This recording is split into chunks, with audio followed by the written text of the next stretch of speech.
afirmando que Deus não falou aqui, porque Deus já usou os irmãos e as irmãs que já estiveram ministrando aqui. Deus já falou nesse lugar. Falou ou não falou? Falou, diga, Deus já falou aqui. Diga para o irmão, para a irmã, diga, Deus já falou com você aqui, irmão, né? Deus já falou conosco.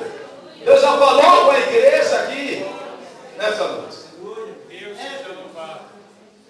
Mas, irmãos, o texto aqui mostra quando aquela mulher, que já estava na situação como uma mulher viúva, e habitava com seus filhos, e o texto diz que os seus filhos iam ser levados como servos, em troca do pagamento de algumas dívidas que tinham ficado, dívidas em relação ao tempo que o seu esposo ainda estava vivo, dívidas não pagas. E como crescia na época, os filhos iriam ser levados como escravos, como servos, em troca do pagamento daquelas dívidas. O que chama a atenção aqui, irmãos, é a maneira que esta mulher foi até o profeta Eliseu. Você observa bem, irmãos, que esta mulher, ela não abriu a boca para falar nenhuma palavra de petição ao profeta Eliseu. Ela apenas relatou que o esposo dela era servo do profeta e que o esposo dela era um homem que temia ao Senhor Deus. Você pode ver no texto que ela não entrou diante do profeta pedindo alguma coisa, pedindo para que ele fizesse um milagre, para que ele operasse alguma maravilha, para que ele se virasse de alguma forma, clamasse a Deus, porque ela precisava de dinheiro, de condições para quitar, pagar as dívidas, para poder os seus filhos estarem livres de serem levados escravos.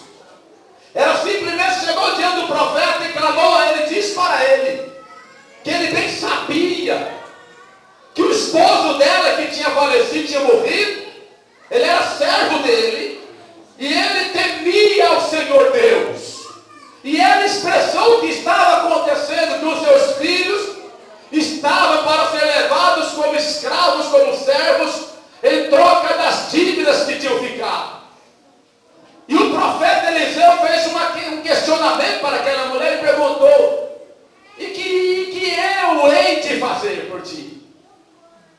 E automaticamente ele já fez uma pergunta para a mulher, perguntando o que é que ela tinha na casa dela. E a mulher respondeu, irmãos, parece que uma resposta de alguém que não conseguia ver nada na sua casa. Porque o que ela tinha aos olhos dela era muito pouco, era uma coisa insignificante. Mas Deus, ele age naquilo que para o homem é insignificante. Aquilo que para o homem parece que não tem valor nenhum, irmãos, Deus faz com que daquilo venha surgir uma fonte de milagre, de maravilha. Deus faz com que aquilo que aos olhos do homem é insignificante venha ser algo, irmãos, que venha jogar abundância, prosperidade para abençoar os seus filhos e suas filhas. Você pode ver que a atitude do profeta Eliseu não foi uma atitude, irmãos, descansando na fé daquela mulher. Porque ela chegou como alguém que estava a zero. Ela chegou como alguém que não via nada na sua casa. Ela não conseguia enxergar nem sequer que aquela pequena botija de azeite, ela tinha um grande valor. Podia surgir um milagre daquilo ali. Diga para o irmão, meu irmão, o milagre surge da onde você nem imagina, né? Milagre surge da onde você nem imagina, né? Da onde você nem imagina, Deus pode fazer um milagre. Pode? Pode. Da onde você nem pensa, nem imagina, Deus pode fazer dali ou ali um grande milagre. Você pode ver, irmãos, que a atitude dessa mulher, ela foi uma atitude louvável e uma atitude que nos dá uma grande lição. A maneira que ela chegou até o homem de Deus, até o profeta Eliseu. relatou a situação. Apenas isso. E o profeta, movido pela unção de Deus que estava na vida dele, pela sabedoria que havia em Eliseu, ele fez a pergunta sobre o que é que ela tinha em casa. E a resposta dela foi: tua serva não tem nada. A primeira frase da boca dela foi isso: tua serva não tem nada. Depois ela disse, vou pegar aqui o texto.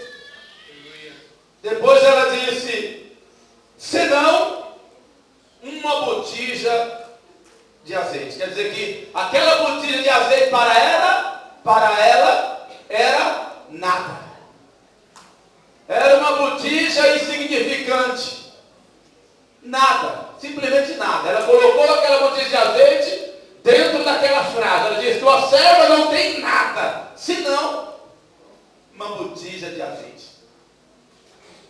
Mas aí, irmãos, o profeta Eliseu, na inspiração de Deus na vida dele, deu toda a instrução para ela. O que é que ela devia fazer com aquela botija de azeite? Ela deveria pegar seus filhos, já que ela falou que não tinha nada em casa.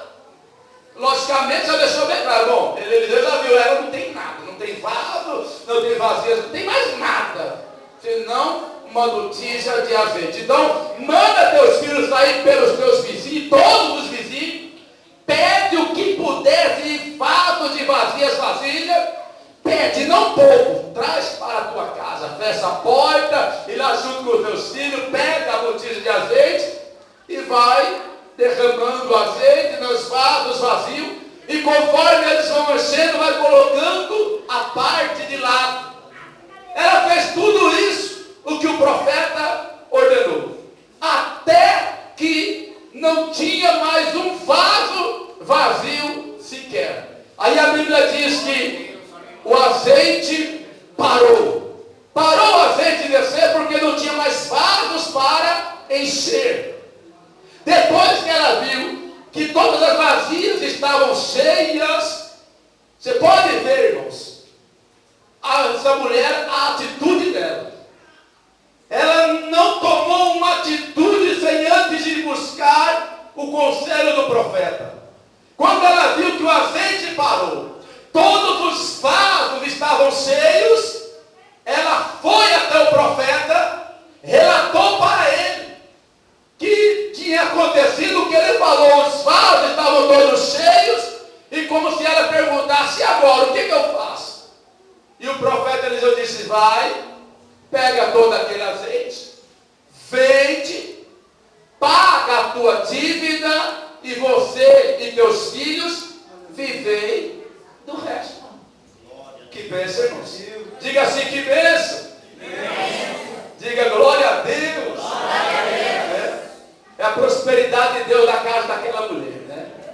Porque aquela botijinha de azeite serviu como uma fonte de azeite, não só para quitar a dívida, mas para levá-los a ter condições de subsistência para o resto da vida, para ela e para seus filhos, né? E ela chegou, irmão, ela relatou apenas o quadro, a situação. Estava viúvo, o marido era um servo auxiliar do profeta, era um temente a Deus, tinha ficado algumas dívidas, seus filhos estavam sendo levados como escravos no lugar do pagamento da dívida. Amém, só isso. Serviu para que o profeta fosse movido da parte de Deus para dar toda a instrução para aquela mulher, para que não só a dívida fosse paga, mas tivesse condições de subsistência para toda a sua vida, para ela e para seus filhos. Mas glória seja dada ao nome santo de Jesus Cristo. Irmãos, nós vemos aqui uma grande lição desse texto.